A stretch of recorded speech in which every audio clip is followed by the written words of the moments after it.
bearish case. But first, with the inauguration tomorrow marking the Trump administration's beginning, what will it mean for the markets? Let me welcome in former representative and presidential candidate Ron Paul. Congressman, thank you so much for joining us. Appreciate you being here today. First of all, are you going to the inauguration?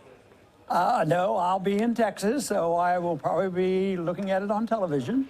Okay, so you were, of course, a former presidential candidate. What do you think so far from what you've heard from Mr. Trump about his plans for the beginning of his term? Well, it's hard to dissect, as many people have discovered, because some days I hear one message and other days I hear a different message. But what I think comes through, generally speaking, is that there's going to be a lot more spending. It doesn't sound like he's bashful about spending. He doesn't seem to be very concerned about the deficit. And with this massive increase in infrastructure as well as the military, I think there's going to be a lot more spending. I think the debt is going to be much bigger. I think that'll put more pressure on the Fed. I think there will be more monetizing of debt. And everybody has to think about, what generally comes about when the economy is manipulated by the Federal Reserve. You have good times, and then you have to have bad times to compensate for the artificially good times. So we'll have a downturn, and then that will be a real challenge for the new administration.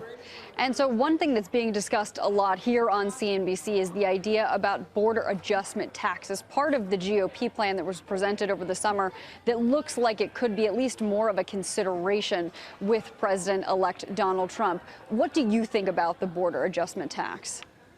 Well, I wonder why they switched the term. It sounds like it might be something like a tariff, and it is a tax. And ultimately, taxes go on to the consumer because, some from the progressive side of the aisle, they always want to raise taxes on the business people. They make too much money. But all taxes, all corporate taxes are passed on to the consumer. Otherwise, the businessman gets put out of business. So I think that no matter what you call it, a border tax or a tariff, it's injurious, not only because it's a tax on the people and their standard of living goes down because of that, but it invites retaliation.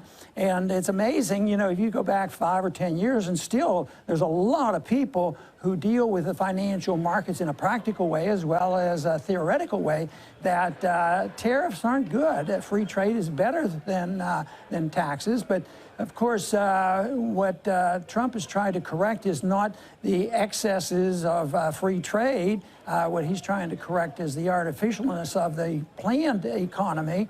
With WTOs and NAFTA and all these things, that's not really capitalism and free trade. So I think that right now, I'd fear most of the retaliation plus the burden is going to place on the consumer. And that is certainly a topic we could have segments upon segments on, but we do want to move on quickly and just ask you one last question. We know that you've been a buyer of gold. Are you still a buyer of gold with President-elect Trump taking office officially tomorrow? Yes, I would still buy gold. I'm not, literally ready to, call up somebody today. But I think gold I have a hard time believing it's ever a bad investment for gold, although I know gold goes up and sometimes it goes down sharply. But right now, I think it's a pretty safe bet to buy gold. But I do think that silver is better. I think silver, for various reasons, have been in the doldrums, and I still believe silver is money as well. And when you see things happening like they are in India and removal of cash as a possibility, I think people should be holding silver coins as well. Thank you very much, Congressman Ron Paul. Really appreciate you joining us today with your perspectives on everything from President-elect Donald Trump to gold and silver. Thanks so much. Jim.